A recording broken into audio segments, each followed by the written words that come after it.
Hey guys, welcome to another episode of Tech Tuesday. I've got Andy Eby with Bickford Senior Living and a bunch of other stuff. We're going to have a great conversation. I'm broadcasting from the Leading Age National Convention in Boston.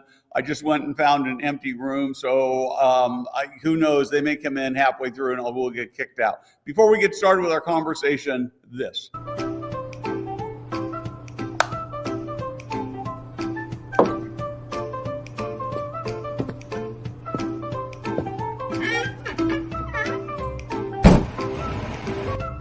Hey guys, Steve Moran here.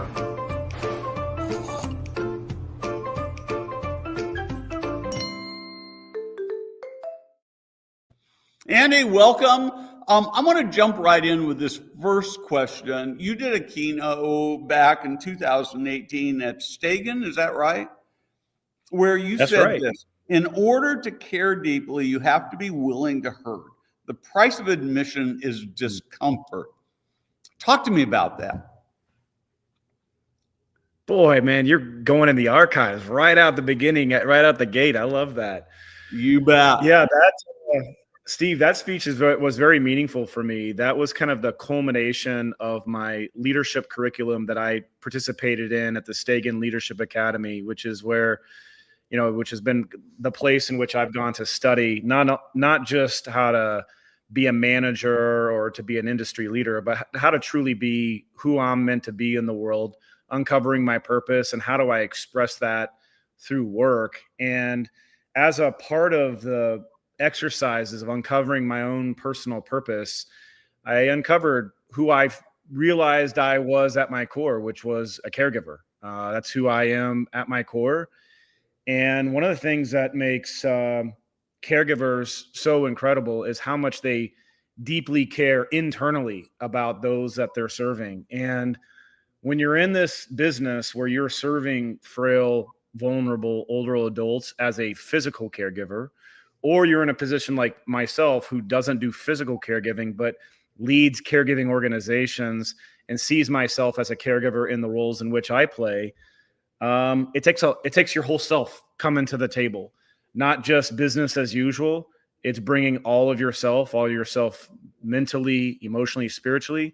And guess what? It doesn't matter if you're a physical caregiver or you're a leader of this business, you're going to get knocked in the face. You're going to deal with death. You're going to deal with challenges. You're going to deal with things that greatly frustrate you, upset you. And for me, it's just table stakes of being a purpose-driven leader in this space is you got to be willing to take the punches and you got to be willing to hurt. And ultimately what that does is if you integrate that kind of pain and sadness and times that you go through, it makes you more whole and it makes you more of a better leader moving forward. So, man. One of the things that I'm really puzzled by in this is that you were a football player. And you weren't like the guy who sat in the back and threw footballs and tried to dodge. You were up there on the front line pounding into people. That doesn't sound very caretaking to me.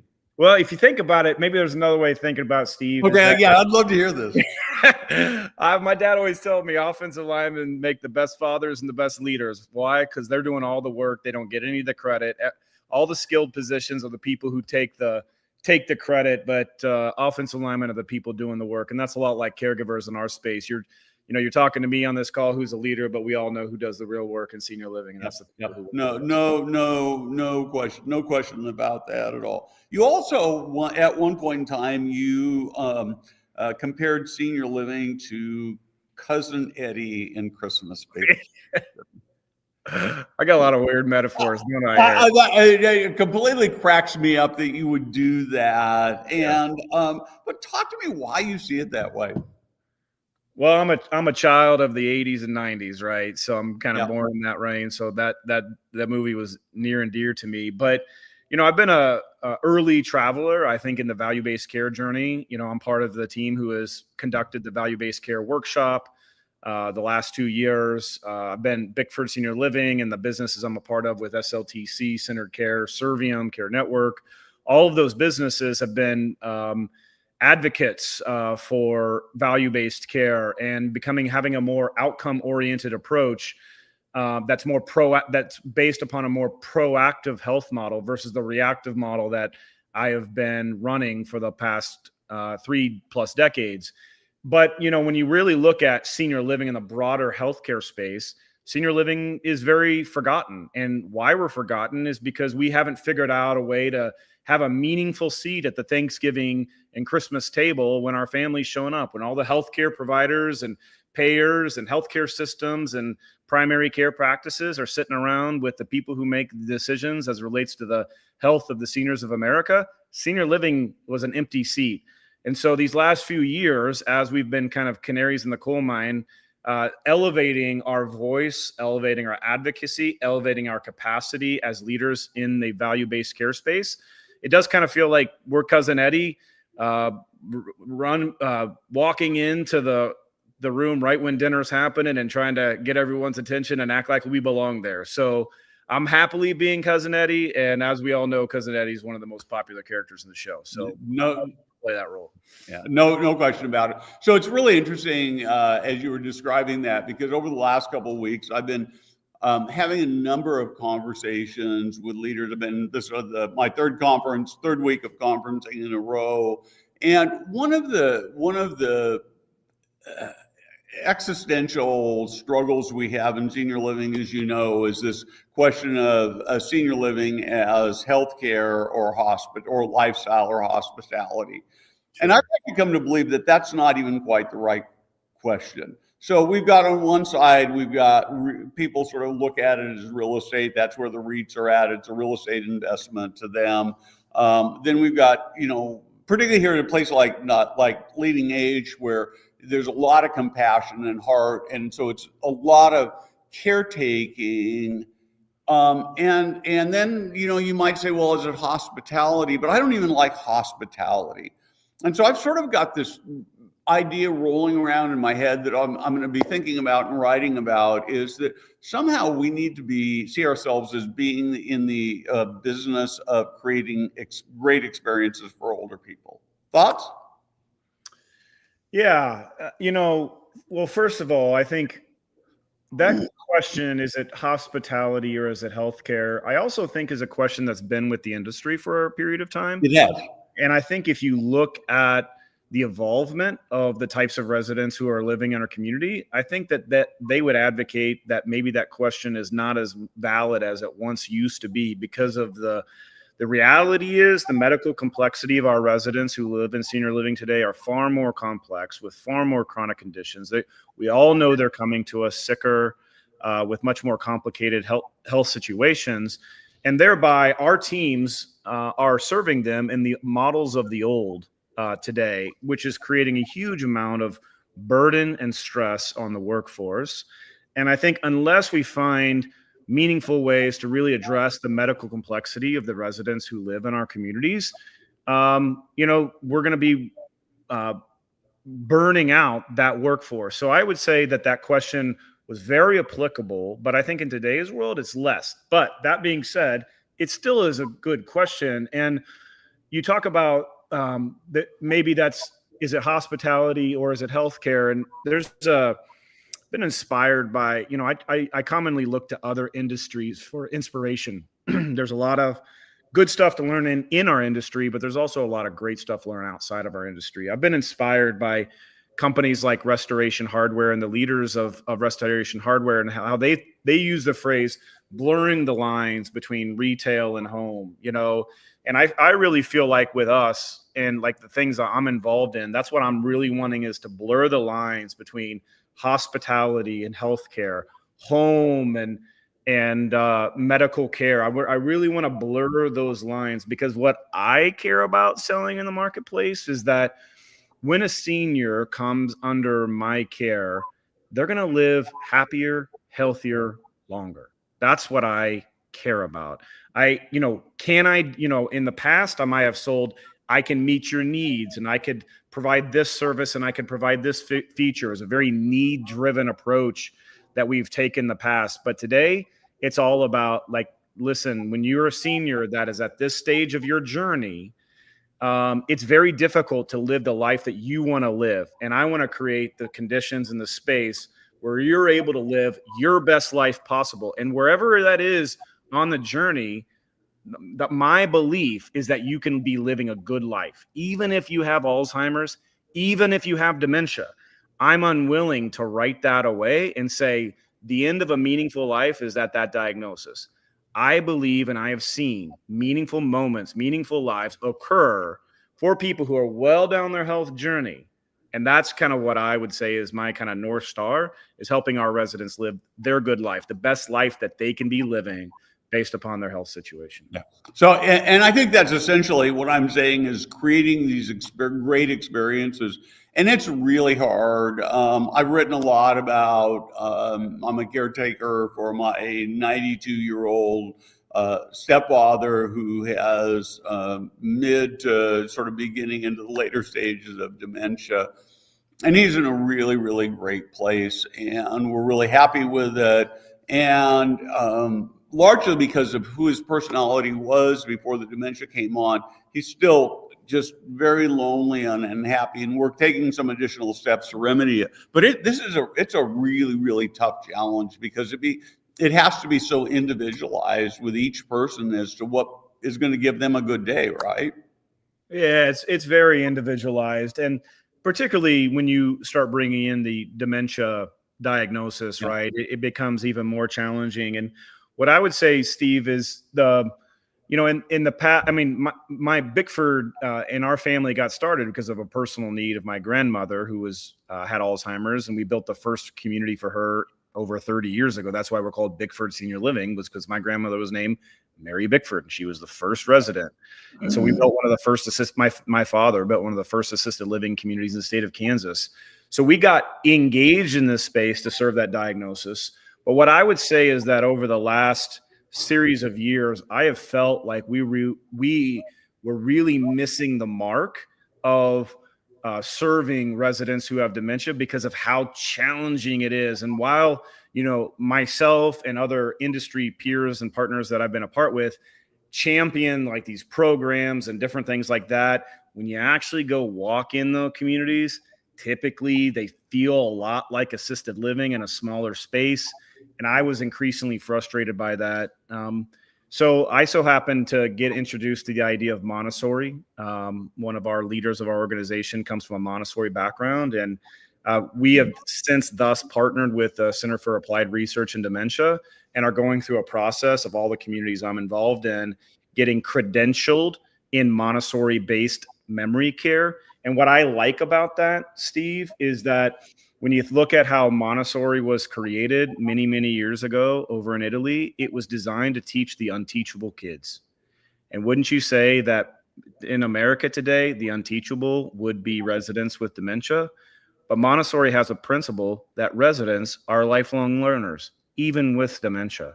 And so we talk about, and we start focusing and changing that narrative, versus most people and families and even their daughters. Like, it's like once their mom, and like your example, your father-in-law, or what, people, mother-in-law, whoever they are, right? Once they get that dementia diagnosis, there's this kind of sadness that is obvious that emerges inside of us of like, that's kind of the end of, in a way, we kind of tell ourselves a story. That's the end of a meaningful life for them. Right. That doesn't have to be the case. Yeah.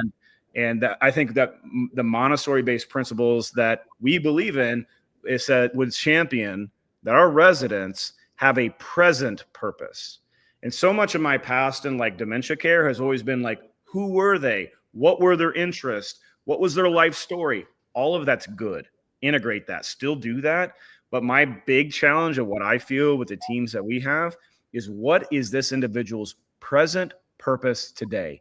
How do they contribute to the running of this community? How are they adding value in their lives? How are they feeling like they're evolving in their own way? And you know what? As crazy as it sounds, I've been seeing that happen in our communities. That is so cool. I love that. You've given me some food for thought for my stepfather. And I think that this idea of continuing to contribute is something that largely we talk about in the industry, but I don't think it happens nearly enough. I think it's one of our great opportunities. So I want to actually shift gears here a little bit. I want to talk a little bit about value-based care. I know there are some huge fans of value-based care. I've heard other people say it's too much work. The rewards are not enough. Mostly what it seems to be about, as I listen to people talk about it, is about getting fair share, getting money that otherwise hospitals were keeping. Can you talk to me just about value-based care and how you see it? It's clear you've invested in it big time. Yeah. Well, I would say I'm a believer in its philosophy and its practices, and how that applies in our industry. I'm learning, and so my ideas of value-based care continue to evolve and enhance. And when I think I understood it, I meet other people in the industry who are fellow travelers who've gone down the road further than me that reintroduce it again to me. So it is a little bit of a very much of evolving process. I would say, Steve, when I first of all got awakened to it was when I had a primary care physician of mine who I was in a leadership class with.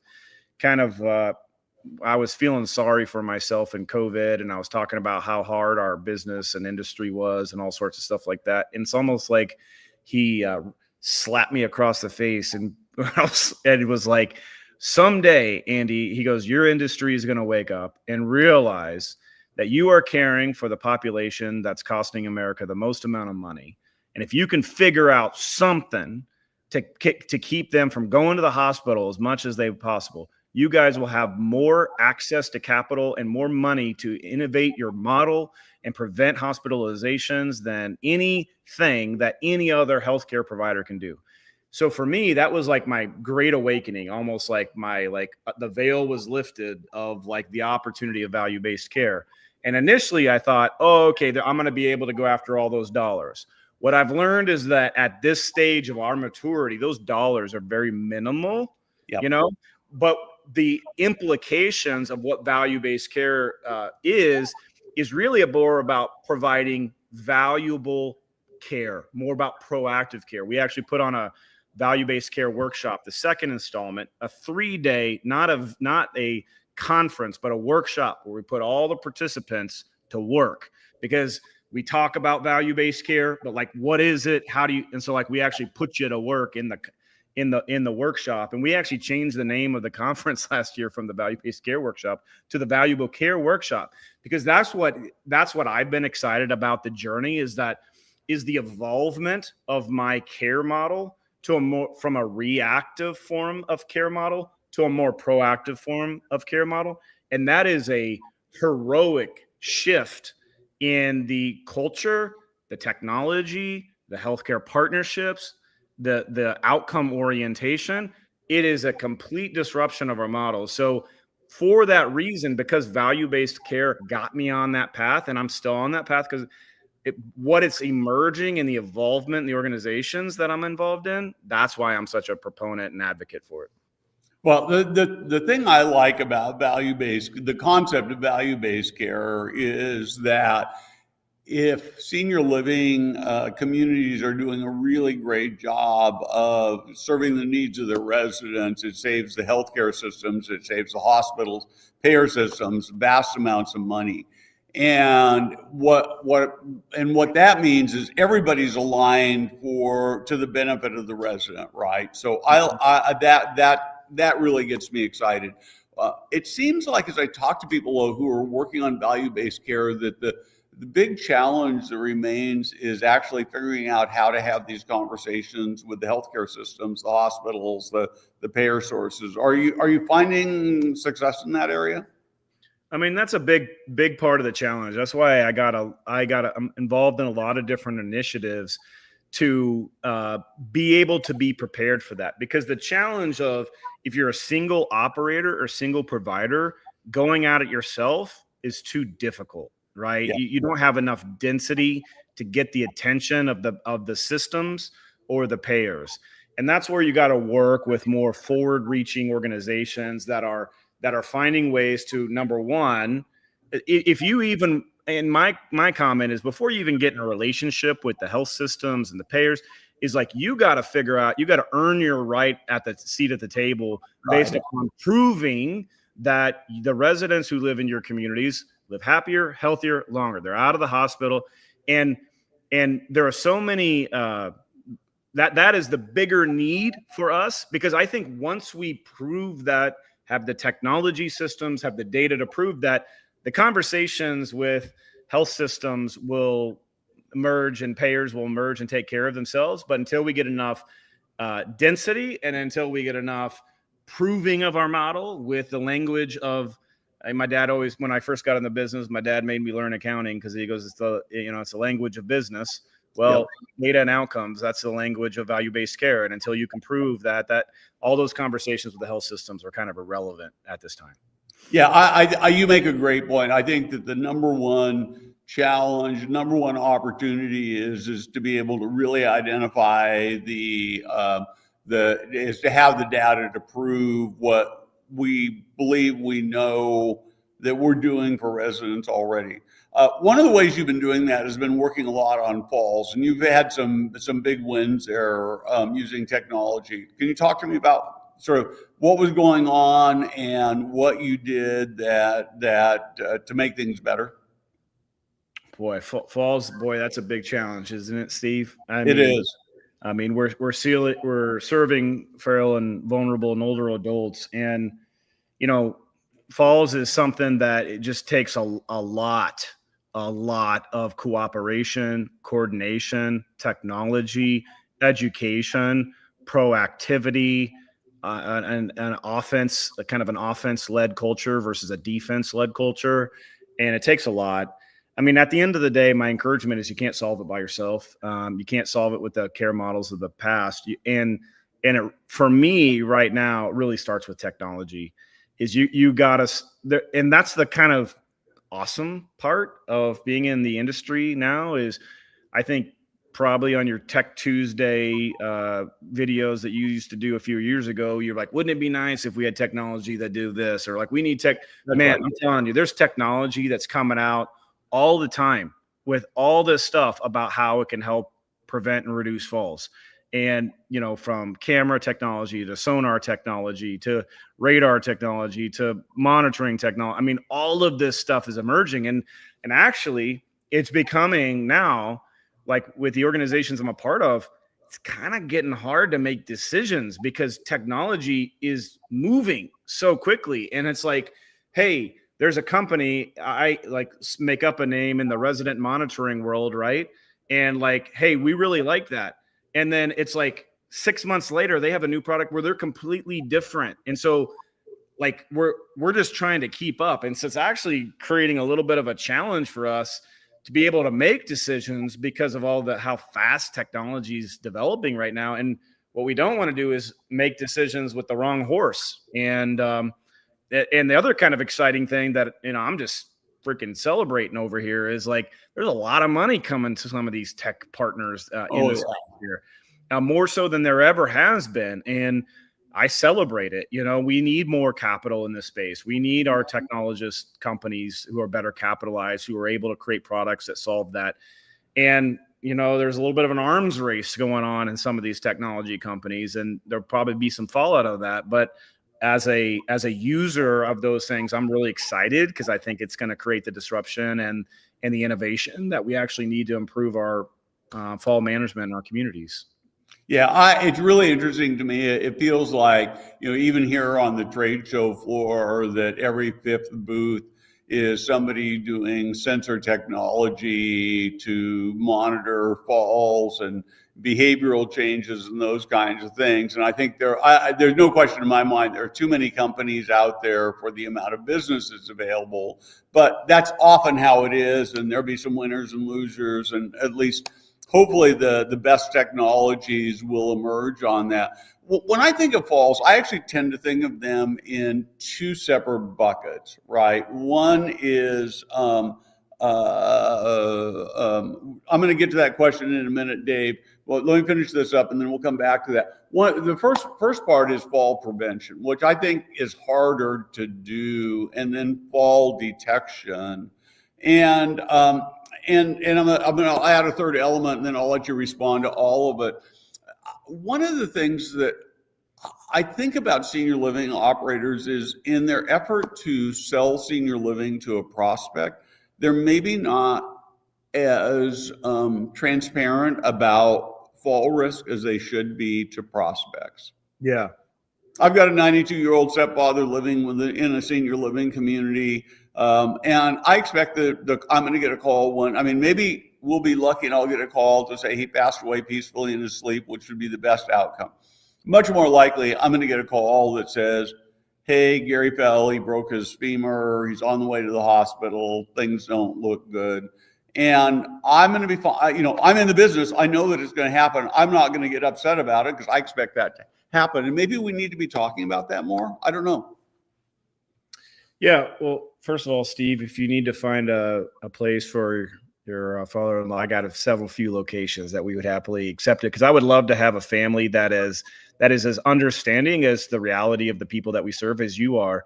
And, I would say that you're exactly right. There does need to be more proactive education in that falls will happen. It is a process of aging.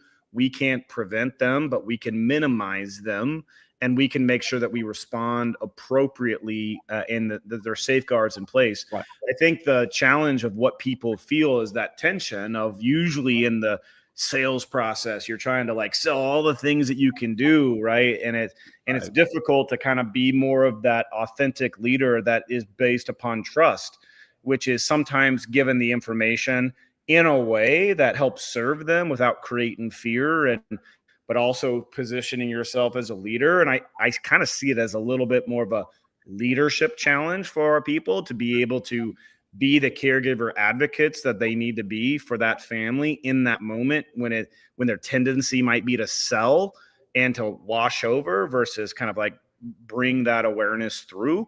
I really kind of see it as more of a leadership challenge for the industry of the individual leaders and organizations.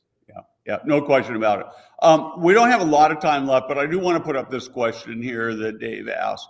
So how do you address seniors and their adult children caregivers when the senior wants to continue to age in place, even when no longer safe and healthy environment, but they have misconceptions about long-term care communities?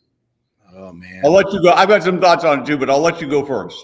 Boy, man, that's the question that we almost have to navigate every single time when a family walks in, right? And I think I'm going to answer the question a little bit differently, is that, our industry has always been need driven. It's always been need driven. People never want to come to us. Never want to move. At some point, I think that could shift into where we're able to provide environments at some points. That's what I'm kind of working towards, to where we become a desirous place for that senior, because they see themselves living a more purposeful life because of the tools, systems, lifestyle that we're able to give them. That is a very aspirational thing, of which I don't think we're even close to at all. But that single question is the question that I think our sales teams navigate every single day. And the only way to do it is to get on their side of the table and validate that experience and emotion, create an honest relationship that's built upon trust. And at the end of the day, encouraging them to do what is necessary to make sure that they're safe and cared for. Yeah. Steve, and I think that when I finally made the decision, my stepfather, who's in a care home now, he was at home with us for a long time after another terrible care home experience a year or so ago. And the thing that made me pull the trigger on senior living was there were two things that happened. One is that he, in a 2-week period of time, he had 3 falls. Wasn't hurt on any of them, but it was just the recognition that we could not continue to deal with it. The house wasn't ideal for that. And the other part of it is that it was just destroying the rest of my life. And I think that this is one of the great opportunities that senior living has, is that we don't in general spend enough time taking care of the family members. And I've come to realize that it makes no sense to not do that, right? Because you know what? I'm the guy who gets on the phone and transfers money every month to pay the bill. It's not my stepfather who is not capable of doing that. And so I think that you've got, but I think, as you said, you've got to be realistic about everybody's life. He's safer there. In some sense, he's not as happy there, but he's safer there. He's really better off there. So I don't know. It's a tough question. It is a tough question, and it's a question that every family caregiving faces, that every senior living organization faces. That's right, very much so. What else? Is there anything else that you're thinking, oh man, we should have talked about and we didn't? Because we're about out of time here, but I don't want to. Oh, actually, yeah. I was going to say, you have this new thing you're working on with Arnie Whitman and stuff. I'd actually like to have you talk a little bit about that.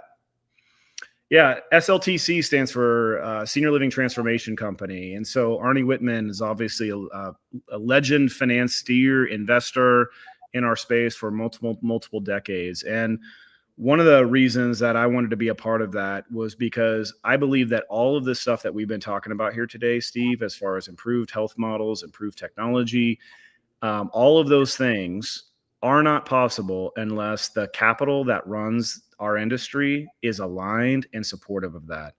And Arnie's been an absolute innovator in this space, started up some of the first venture capital tech funds that's focused on aging issues, and creating an organization that partners with senior living operators and provides them real estate capital in an aligned way to this evolved model that we're all seeing here today was something that I wanted to be a part of, and I'm super excited to join. That's cool. Thank you very much. This has been a great conversation. Thanks for joining me. I love your passion for the industry, for the residents, for the business, for making it better. And so I look forward to doing this again with you. Thanks, Steve. Thanks very much. Thanks for having me.